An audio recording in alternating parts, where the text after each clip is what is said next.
নমস্কাৰ, মই তপন মহন্ত উন্নতি ভিডিঅ'লৈ স্বাগতম জনাইছো। আজি মই আপোনালোকক এনেকুৱা এটা ভিডিঅ' দেখাম যে আপোনালোকৰ লাইট মানে কি গাড়ীৰ লাইটবিলাক কেতিয়াবা লেতেৰা হৈ যায় বা ধৰি লওক চাফ কৰিব লাগে, আপোনালোকে মানে কি মানুহ বিচাৰি পোৱা নাই বা সময় নাই, তেতিয়াহ'লে দাদাৰ লগত যোগাযোগ কৰিব পাৰে। আপোনালোকক দাদাই ঘৰত গৈ যদি আপোনালোকক লাইট চেঞ্জ কৰি দিব লাগে চেঞ্জ কৰি দিব, আৰু যদি চাফ কৰি দিব লাগে চাফ কৰি দিব। নে কি কৰে দাদা?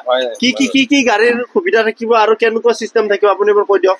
গাড়ীৰ সুবিধা লাগে মাৰুতি কোম্পানীৰ যিবিলাক গাড়ী ওলাইছে সেইবিলাক গাড়ীৰ হেডলাইট পাই যাব ছেকেণ্ড হেণ্ডত। পাছত আপুনি যদি টয়োটা কোম্পানীয়ে পায় সেইবিলাকো পাই যাব, ছেকেণ্ড হেণ্ডত পাই যাব। সকলো বস্তু আমাৰ ছেকেণ্ড হেণ্ড পাব। আপোনালোকে যদি মাৰুতিৰ গাড়ী আছে যে লাইটটো ছেকেণ্ড হেণ্ড চেঞ্জ কৰিব বিচাৰিছে, গ্লাছ এখন ভাঙিছে গোটেইটো চেঞ্জ কৰি দিব বিচাৰে বা গোটেইটো চেঞ্জ কৰিতো লাভ নাই ইমান পইচা খৰচা কৰি, তেতিয়াহ'লে দাদাৰ লগত যোগাযোগ কৰিব পাৰে। দাদাই আপোনাৰ গ্লাছটো চেঞ্জ কৰি দিব, আৰু যদি ৰিপেয়াৰিং কৰি দিব লাগে তেতিয়াহ'লে দাদা ৰিপেয়াৰিঙো কৰি দিব। নে কি কৰে? ৰিপেয়াৰিং হৈ যাব। আৰু আপোনালোকে যদি ঘৰত বিচাৰে দাদাক যদি ঘৰত মাতে তেতিয়াহ'লে ঘৰতো ছাৰ্ভিচ দিব আপুনি? ছাৰ্ভিচ মানে ডেলিভাৰীটো ছাৰ্ভিচ দি দিব। আচ্ছা, দাদাই ডিষ্টেন্সটোৰ ওপৰত নিৰ্ভৰ কৰিব। যদি এইখিনি ওচৰতে হয় তেতিয়াহ'লে নিশ্চয় দাদাই ঘৰত গৈ কৰিব। যদি ইয়াতকৈ অলপ বেছি দূৰ হয় তেতিয়াহ'লে এতিয়া দোকানখন এৰি থৈ যাব নোৱাৰে, সেইটো কৈছে। দাদা কেনেকে চাফা কৰে এবাৰ দেখাই দিব নেকি?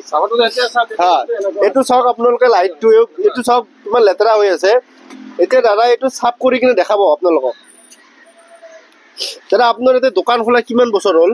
দোকান খোলা লগভগ 2 বছৰ হৈ গ'ল আমাৰ। 2 বছৰ হৈ গ'ল। ইয়াতে মই বৰবাৰী আহিছো, ইয়াতে আহিছো আপোনাৰ দৰকাৰ 6 মাহ ধৰি ইয়াতে আহিছো। মানে কি আগতে ক'ত আছিলে? আগতে নেলি আছিলো। নেলিত আছিলে মানে ইয়াতে আপুনি নতুনকৈ খুলিছে, সেইকাৰণে আপোনাৰ অলপ দিগদাৰ হৈছে নেকি? আগতে য'ত আছিলে তাতে ইমান প্ৰব্লেম নাছিলে বা চবে চিনাকি আছিলে।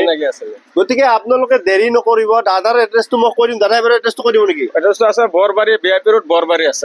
বৰবাৰী জিঞ্জাৰ হোটেলৰ সন্মুখতে পাব। একদম জিঞ্জাৰ হোটেলৰ একদম ফ্ৰণ্টতে আছে দাদাৰ হেৰিটো দোকানখন। মই দাদাৰ ফোন নম্বৰটো দি দিম। দাদা এবাৰ আপুনি দেখাই দিয়কচোন চাফা কৰি কিনে। দাদাই দেখাই দিব কেনেকে চাফা কৰি মানে কৰিব, চাই লওক। দাদা আপুনি এই যোগাৰবিলাক ক'ৰ পৰা আনে? এইবিলাক আমি দিল্লী, চেন্নাই, বেংগলোৰৰ পৰা পাই। চব বাহিৰৰ পৰা আনে নে কি কয়? বাহিৰৰ পৰা আনে। যদি আপোনাৰ গ্লাছখন বেয়া হৈ যায়, কিবা গোলা হৈ যায়, এনেকুৱা থাকিলে এনেকুৱা নতুন হৈ যাব। আচ্ছা, আপুনি এইটো কি মেডিচিন দিছে? এটা চাবোন থাকে, এইটো চাবোন দিব লাগিব। এইটো আমাৰ গা ধোৱা কাপোৰ ধোৱা চাবোনটো নেকি? নাই, গা ধোৱা চাবোন হয়। এইটো বেলেগ এটা চাবোন, কেমিকেল বুলি হয়। আচ্ছা, আপুনি যদি এনেকুৱা লাইট এটা চাফ কৰে কিমান টকা আপোনাক দিব লাগে? ধৰি লওক এইটো এখন কি গাড়ী হয়? এইটো আছে আপোনাৰ এল্টো আছে। এল্টো? আচ্ছা, 1000 টকাত হৈ যায় মানে এটা লাইটত 1000 টকা। যদি দুটা লাইটত 1000 টকা। আপোনালোকে যদি গাড়ীৰ হেডলাইট দুটা চাফ কৰিম বুলি ভাবি আছে তেতিয়াহ'লে দাদাৰ আহিব পাৰে। 1000 টকা দুটা হেডলাইট চাফা কৰি দিব নে কি কয়? আৰু যদি গ্লাছ চেঞ্জ কৰিবলৈ গ্লাছো চেঞ্জ কৰি দিব, গ্লাছো চেঞ্জ কৰি দিব। চাওক দাদাই কেনেকে চাফা কৰি দেখাই আছে, দেখাব এতিয়া। চাই লওক দাদা, চব গাড়ীৰে পায়? সব গাড়ী পাব, সব গাড়ীৰ কাম হ'ব, ইয়াত ৰিপেয়াৰিং হৈ যাব। এয়া চাওক লাইটটো চাই লওক আপোনালোকে, কি ধুনীয়া হৈ গৈছে দেখিছে। মানে আৰু চাফা হৈ যাব এতিয়া। দাদা অলপ মানে জল্দি কৰাই দিছে। গতিকে আপোনালোকৰ এই লাইটটো যদি ইফালে ক'ৰবাত দাগি থাকে বা এইখিনিত ফটা থাকে, গোটেই লাইটটো চেঞ্জ কৰিব লাগে। গোটেই লাইটটো চেঞ্জ কৰিব নালাগে নে কি কৰে? দাদাই এইখিনি ওপৰৰ খিনিও চেঞ্জ কৰাই দিব নে কি কয়? ঠিক আছে, এতিয়া বেছি দেৰি নকৰোঁ। দাদাৰ আৰু কিবা আছে নেকি বেলেগ কিবা? আপুনি আৰু বেলেগ কি কৰে? বেলেগ আপোনাৰ লুকিং গ্লাছৰ কাম কৰোঁ। যিটো লুকিং গ্লাছ আছে, হয়। লুকিং গ্লাছ যদি বনাই লুকিং গ্লাছৰ পাব। লুকিং গ্লাছৰ যদি ওপৰত আমি কিবা কভাৰ লাগে, এইবিলাক লুকিং গ্লাছৰ কভাৰো পাই যাব। লুকিং গ্লাছৰ কভাৰেই পাব, আপুনি নতুন পাব। আৰু আপোনালোকে যদি ভাবি আছে যে আপোনাৰ গ্লাছৰ লুকিং গ্লাছৰ কভাৰটো লাগে, তেতিয়াও দাদা তাত যোগাযোগ কৰিব পাৰে। দাদা আপুনি এইটো কি গাড়ী হয়? এইটো চুইফ্টৰ হয়। আচ্ছা, চুইফ্টৰ মানে মাৰুতিৰ যিমান পাৰ্টছ আছে আপোনাৰ তাত এভেইলেবল আছে। আচ্ছা, বেলেগ গাড়ী তেনেকুৱা হ'ব নে নাই? টয়োটাৰ হওক, টয়োটাৰো হৈ যাব, হণ্ডাই হৈ যাব। যিবিলাক লাইট আছে অলপ পাই যাব।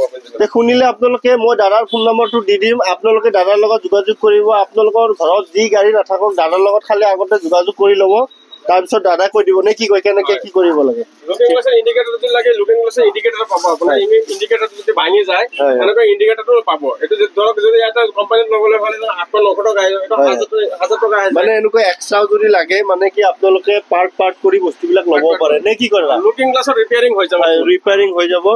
গতিকে দাদা আপোনাৰ নামটো এবাৰ এড্ৰেছটো কৈ দিয়ক। মোৰ নাম ৰাছিদুল ইছলাম। হয়, মই বৰবাৰী আপোনাৰ জিঞ্জাৰ হোটেলৰ সন্মুখত দোকান খুলিছো। মা কাৰ ৱাৰ্ল্ড বুলি এটা শ্বৰুম আছে, ছেকেণ্ড হেণ্ড ডিলাৰ, তাৰ লগতে আছো। হয়। ইয়াতে পাই যাব আপুনি। আচ্ছা আপোনাক কেতিয়া যোগাযোগ কৰিব মানুহে মানে কি আপোনাৰ কিবা টাইম থাকিব নে ৰাতিপুৱা কেইটা বজাৰ পৰা বা গধূলি কেইটা বজালৈকে যোগাযোগ কৰিলে ভাল হ'ব? 10টা